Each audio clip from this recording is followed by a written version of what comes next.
Birincisi, mən bunu gözləyirdim və misal üçün dekabrda mənə, dekabr sonuna daha doğrusu, mənə suallar verəndə bu ilin yekunlarla bağlı və bu il ərzində nə baş verə bilər? Mən ilk növbədə dedim ki, bəs yanvarda mən gözləyirəm ki, bəs şeydir, Trump mütləq Maduro ilə, yəni Venezuela qarşı müharibəni başlayacaq. Bunu yəni bu gözlənir. Hətta məncə biz danışırdıq bu haqda. Keçən il danışmışıq və demişik ki, neft məsələsi əlbəttə rol oynayır. Trump üçün, misal üçün, Ukrayna məsələsi bu çox uzaqda, siyasi xarakter daşıyan bir məsələdir. Amma Amerikada, bax bu kontinentdə nə baş verirsə, bu Amerikaya çox yaxındır. Maraqlar var orada və o cümlədən maddi maraqlar. Daha doğrusu bu neftlə bağlı. Venezuela böyük rol oynayır. Tim Venezuela'nı nəzarət altında saxlayıb çox şeyə malikdir. Və ona görə mən gözləyirdim. Mənim üçün bax bu xəbər sensasiya deyildi. Mən bilirdim ki, yanvarda mütləq olacaq. Yanvarın əvvəlində. Amma konkret haçan bilmirdim. Digər tərəfdən bilirdim ki, misal üçün Amerikada bilirsiniz, onlar geniş miqyaslı müharibəni aparmaq istəmirlər. Konkret belə qısa müddətli əməliyyat, yada salaq, misal üçün Ben Laden'in talihi, tarixə get, həmişə belə idi. Onlar belə tez olsun, qutarsın və məsələ tez bitsin. Çünki müharibə olsa, o müharibə itkilərdir, deməli Trump'ın reytingi düşəcək aşağı. Digər tərəfdən nəyə mən fikir vermişəm? Fikir verdim ki, bəs Venezuela balaca bir ölkə deyil. Bu sizin üçün Panama deyil, vaxtıyla yazılır, Panamaya qarşı eyni bir siyasət aparılıb, Panamanın rəhbərini məhz belə həbs ediblər. Amma Panama balaca bir ölkədir. Venezuela böyük ölkədir. Ordusu var, güclüdür. Nəyə mən fikir verdim? Müqavimət göstərilmir. Deməli, və indi məndə olan məlumatına iş ondadır ki, Venezuela müxalifətin nümayəndələrlə indi mən ünsiyyətdəyəm, biz danışırıq, bir-birimizə mesajları göndəririk. Əlbəttə ki, xeyli sualları mən qaldırmışam və mən üçün maraqlıdır. Misal üçün, ölkə daxilində nə baş verib gün ərzində, indi nə var orada və vəziyyət belədir. Maduro'nun komanda üzvləri onu satıblar. Yəni, o dekabr ayında gedən konfidensial danışıqlar zamanı Amerika tərəfi Maduro'nun komanda üzvlərinə əlaqə saxlayıblar. Onlar faktiki olaraq Maduro'nu satıblar. Əvəzinə isə Trump razılığı verib ki, bəs bu faktiki olaraq Maduro'nun komandası hakimiyyətdə qalacaq və fikir versəz, pres konferansda Trump nədən çox danışırdı? Neftdən, Amerika neft kampanyalardan. Yəni, sözsüz ki, bilirsiniz, Venezuela ilə bağlı çox şey birmənalıdır. Bir tərəfdən Maduro diktatordur. Və pres konferansda Trump açıq şəkildə digər diktatorlara mesaj göndərdi ki, tək Venezuela'da yox, digər diktatorlara bu dərs olmalıdır ki, mən bunu edə bilərəm. Deməli, bu mesaj gedəcək. İndi gedəcəkmi o cümlədən Azərbaycanda bu ikinci sualdır. Amma həqiqətən belədir ki, Maduro diktatordur və mən misal üçün çox aktiv noyabr ayında görüşmüşdüm, görüşlərim vardı. Venezuela müxalifətin liderlərinə onlar açıq şəkildə, bilirsiniz nə qədər mənə məlumat veriblər ki, ölkədə bu repressiya siyasətə, repressiyalardan orada siyasi məhbuslar olan sayı çoxdur. İşgəncələr, ölüm hadisələri, hər şey var orada. Yəni, həqiqətən bu diktatordur. Və onun həbsi, Maduro'nun həbsi bu müsbət, sözsüz ki, bu diktatordur. Məni yalnız bir məsələ narahat edir. İndi konkret olaraq ki, demokratik, uğurlu və ümumiyyətlə demokratik müxalifət hakimiyyətə gələcək, ya da Trump hakimiyyətdə faktiki olaraq köhnə komandanı saxlayacaq. Tək ki onlar bu neftlə bağlı hər şey Amerikanın sözü ilə etsinlər. Bu suala cavabını da biz yaxın vaxtlarda görərik. Çünki orada konkret olaraq indi konstitusiyaya görə vitse-prezident müvəqqəti hər şey götürüb öz boyuna, o indi faktiki olaraq həm konstitusiya, yəni hüquq baxımından, həm deməli faktiki o rəhbərdir, seçkilər olmalıdır və indi baxarıq seçkilərdə kim qələbə qazanacaq. Əsas odur ki, bir diktator da getdi tarixə.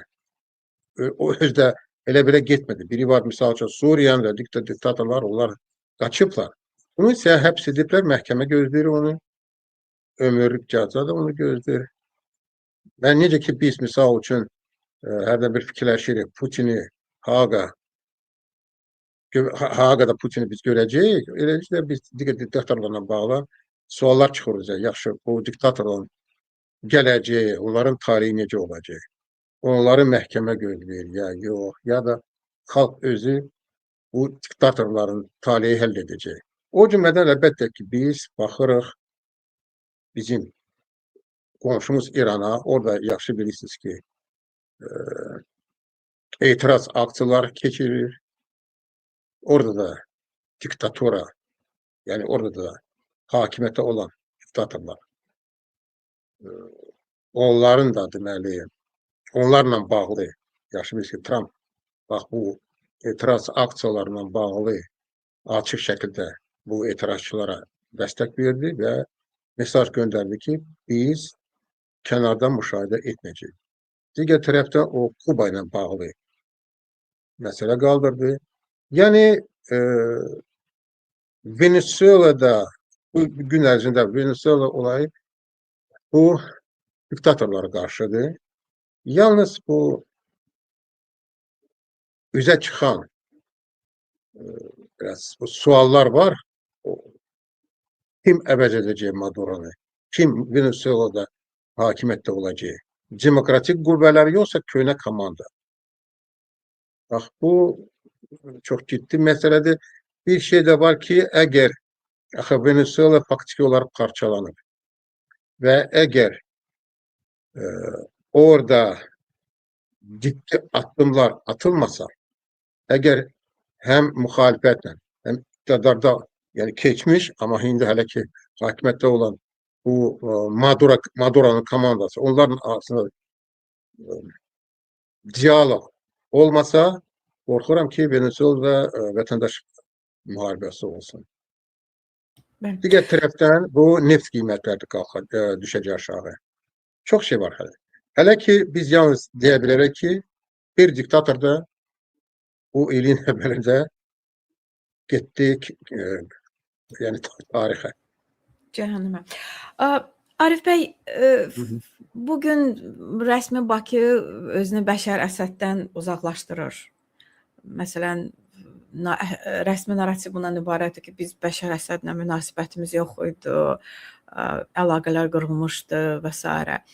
Sizcə eynisi indi Maduro'da olacaqmı? Çünki Maduro Bakının Əliyevin sevimlisi. Əlbəttə ki, bu gülməli sualdır. Əlbəttə ki, belə də olacaq.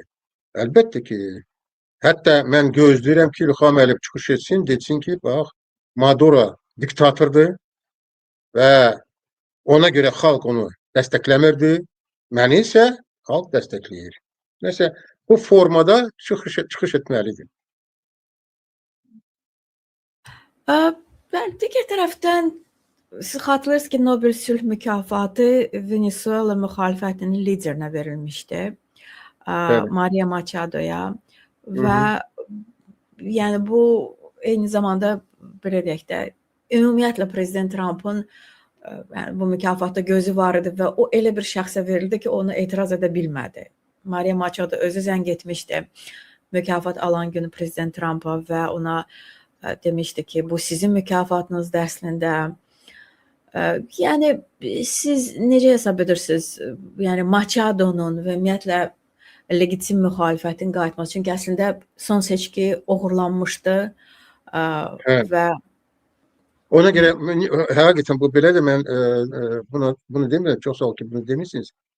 İş ondadır ki, bu Venezuela ilə bağlı indi ən çox məsələ bu beynəlxalq qanunla bağlı. Yəni bu nə qədər beynəlxalq qanunlara uyğundur. Amma iş ondadır ki, Maduro özü qeyri-legitimdir. 24-cü il seçkilərdə o uduzub. Amma əsl diktator kimi hər şey dəyişdirib. Qaldı hakimiyyətdə. Yəni o özü qeyri-legitimdir. Bu diqqət tərəfdən. Bu amma bilirsiniz burada bir şey var.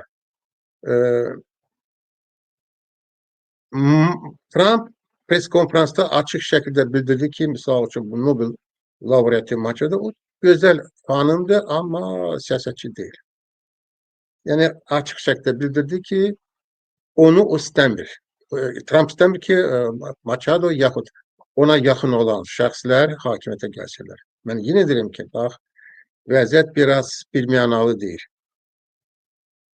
Bir diktator götürdülər ki, əvəzinə Trump'a və Amerika neft kampaniyalara yaxın olan bir şəxs idarə etsin Venezuela'da. Demokratik qüvvələrlə bağlı hələ bilirsiniz, konkret olaraq hardasa bu verilişdən bir 10 dəqiqə öncə mən özüm yazmışam, suallar vermişəm Venezuela liderlərin, bu müxalifət liderləri ki, yaxşı, nə baş verir? Sizin imkanınız var ki, dedilər ki, biz indi planlaşdırırıq, gedək Washingtona, Marco Rubio ilə, yəni dövlət katibinə görüşək, inandıraq, başa salaq, amma baxarıq, necə deyirlər, baxarıq. Yəni onların planı budur. Hələ ki, Trump açıq şəkildə bildirdi ki, onun ayrı namizədi var, bu, faktiki bu, Maduro'nun ətrafında komandası, misal üçün Daxili İşlər Naziri o çox yaxın oldu, ona hörmətini yanırdı. Yəni orada biraz vəziyyət bir mənalı deyil. Amma demokratik müxalifət hələ ki Trump tərəfindən dəstəklənir. Burada bir şey var. Venezuela'da isə müxalifətin nüfuzu böyükdür. Onlar xalqı qaldıra bilərlər. Mən ona görə deyirəm ki, bax burada əslində Amerika administrasiya, ilk növbədə Amerika administrasiya, Trump administrasiya tərəfindən ağıllı siyasət lazımdır ki, Venezuela'da vətəndaş müharibəsi başlanmasın. Vəziyyət orada çox gərgindir. Hə, indi orada şokdadılar çoxu. Mən baxmışam videolara, bak, siz də çox güman ki baxmışsınız. Orada küçələrə fikir verin, bomboşdur küçələr. İnsanlar biraz, küçələrdə faktiki olaraq yalnız polislər, polis işçilər, bir də hərbiçilər. İnsanların sayı çox azdır. Bilmirlər, şokdadılar. Amma bir neçə gündən sonra çox keçəcək və bizdə haçan deməli bu elan ediləcək yeni seçkilərlə bağlı əlbəttə ki, müxalifət onlar qayıdacaqlar. Venezuela, Hindistan istəyirlər qayıtsınlar, yaxın günlərdə gedəcəklər. Çilidən, bir öləklərdən. Orada nəsə mən istəmirəm bu sözünü deyim, toqquşmamıyıq. Amma toqquşmalar olacaq. Tək ki, qanlı xarakter daşıması. Hələ çox şey aydın deyil. Yenə də deyir ki, bilirsiniz, müsbət odur ki, Maduro diktator həbs oldu. Qalan isə sual altında. Beləliklə, İranda etirazların 6-cı günü ölənlərin sayı ona çatıb və bildiniz ki, bundan əvvəl isə ABŞ prezidenti Donald Trump xəbərdarlıq etmişdi ki, əgər dinc etirazçılara qarşı zorakılıq işlənərsə, atəş açılarsa, ABŞ tədbir görəcək. Prezident Trump öz Truth Social hesabında belə bir post paylaşmışdı. Bugün Ayətullah Ali Xamenei buna cavab verib, o deyib ki, bu İranın təhdid olunmasıdır və İran yol verməyəcək ki, düşmənin İslam Respublikasına olan hücumu nəticə versin və eyni zamanda o deyib ki, etirazçılar öz yerlərinə oturdulacaqlar. Qiyamçılar öz yerlərinə oturdulacaqlar. Zəhmət olmasa deyərdiniz, bu vəziyyət nə dərəcədə, necə dəyərləndirərdiniz bunu? Çox sağ ol. Sadəcə olaraq indi mən oxuyuram bu Venezuela ilə bağlı. sonucu məlumat müxalifət tərəfindən ki, biz Vaşinqtona gedirik və təklif edəcəyik ki, koalisyon hökumət yaradılsın. Koalisyon, yəni hakimiyyətlə, yəni indiki iktidarla koalisyon hökumət. Bax, bu Venezuela ilə bağlı sonuncu məlumat. O ki, qaldı İran. Mən bilirsiniz, İranla bağlı nəyə fikir vermişəm? Xaritəyə baxın. Harda bu etirazlar keçirilir? Azərbaycanda, yəni İran-Azərbaycan, yəni orada sakitçilikdir. Əsasən o Farslar bilir ki, onlar o regionda, onlar ki, Azərbaycanlılar aktiv iştirak etmirlər.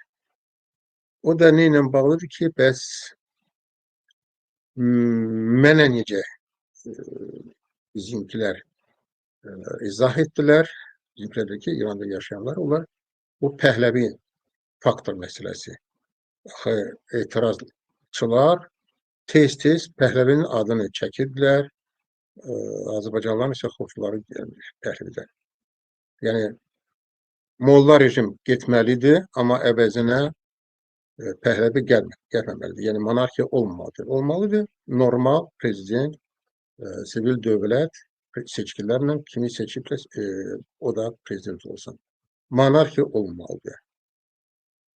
O ki, qaldı İran hakimiyyətin reaksiyasına. Aydın məsələdir ki, ölkə daxilində İran hökuməti gec-tez güc tətbiq edəcək. Artıq tətbiq edir, amma ordun bu hələ rol oynamır faktiki olaraq. Amma gec-tez ordu da, yəni əgər məsələ siyasi yolla həll olunmasa, mən qorxuram ki, orada mütləq qanlı hadisələr olacaq. Və burada əlbəttə ki, çox şey Amerikadan asılıdır. Çünki yaxşı bilirsiniz ki, Amerika girişməsə İranda ahali hindi, konkret olaraq indiki dövrdə mən inanmıram ki, onlar hakimiyyəti devirsinlər. Bu hələ ki, mənim üçün inandırıcı deyil. Trump buna gedəcəkmi? Hələ bu sualdır. Hələ ki, aydın deyil. Hələ ki, onun bütün fikirləri Venezuela ilə bağlıdır. Düzdür, İsrail öz tərəfinə, yəni Netanyahu elə belə gəlmir, Vaşinqtonla görüşmür. Əlbəttə ki, orada ilk növbədə söhbət İranla gedir. Amma biri var, sən icazə verirsən ki, İsrail vursun İranı, biri varsa Amerika özü nəsə etsin. Hələ bu İranla bağlı çox şey aydın deyir. Mən Amerikada tərəfindən. Yəni Trump gedəcək ya getməyəcək. Hələ ki hesab edirəm ki, bax, yanvar ayında Trump'ın bütün fikirləri məhz Venezuela ilə bağlı olacaq. Çünki fikir versəz, Amerika dövlətlər arasında, mən baxmışam gün ərzində, kim Trump'ı Venezuela ilə bağlı dəstəklədi. Bir ölkənin rəhbəri, o da Argentinanın prezidenti qutardı. Qalan ölkələr tənqid etdilər. O isə göstərir ki, hələ ki Trump'ın siyasəti o qədər, yəni Trump'ın bu Amerikada axı, bilirsiniz, Trump üçün və Amerika, ABŞ üçün bu çox vacib bir məsələdir. Latin Amerika necə yanaşacaq? Latin Amerika ilə münasibətlər. Hələ ki Trump'ın bütün səyləri Venezuela ilə olacaq. İranla bağlı yalnız yaxın vaxtlarda mən gözləmirəm ki, aktiv nəsə etsin. Hələ ki, bu inandırıcı deyil mənim üçün. Arif bəy, ən sərt reaksiya Moskvadan gəldi. Təbiidir. Və Rusiya bildirdi ki, biz Venezuela xalqının yanında və hökumətlə işləyəcək. Əslində xalqla hökumət özü bir yerdə deyil və eyni zamanda bunu silahlı aqressiya adlandırdı. Biz bunu Rusiya, ABŞ qarşı durması adlandıra bilərikmi? Yəni Venezuela məsələsində. Venezuela meselesinde sözsüz. Çünkü Rusya orada her şey itirip. Her şey. Pul, silah, özde yaxşı. Çok şey itirip. Tek Rusya yok. Çin de itirip. Bu da var. Çin daha çok itirip nəinki Rusya. Rusya əlbəttə ki, hardasa indi mən bir yarım milyard dolar məbləğində kredi, hamısı silah, kredi veriblər, amma Çin daha çox verib. Bunlar əlbəttə ki,